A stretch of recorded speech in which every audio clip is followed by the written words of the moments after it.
দোস্ত 2025 সালে GST rate কাটের পর আপনিও আপনার স্বপ্নের গাড়িটি বুক করতে চাইছেন, কিন্তু কোন ব্যাংক থেকে নেবেন সেই কনফিউশনে রয়েছেন। তো সবথেকে সস্তা রেট অফ ইন্টারেস্ট প্রোভাইডকারী ব্যাংকগুলির মধ্যে অন্যতম হলো number 1 UCO bank 7.60% rate of interest provide করছে। নাম্বার 2 এ রয়েছে bank of Maharashtra, Kotak Mahindra bank এবং Canara bank 7.70%। Number 3 bank of Baroda 8.15।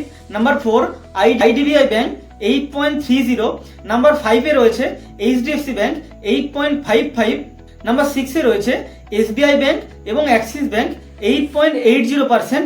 এবং নাম্বার 7 এ রয়েছে আইসিআইসিআই ব্যাংক 9.15%। তবে এই সমস্ত রেট অফ ইন্টারেস্ট নেগোসিয়েবল এবং ডিপেন্ড করছে আপনার সিবিল স্কোর এবং পাস্ট লোন রিপেমেন্ট হিস্ট্রির ওপরে। এরকম আরও ব্যাংকিং ইনফরমেশনের জন্য চ্যানেলটিকে লাইক, শেয়ার এবং সাবস্ক্রাইব করতে ভুলবেন না।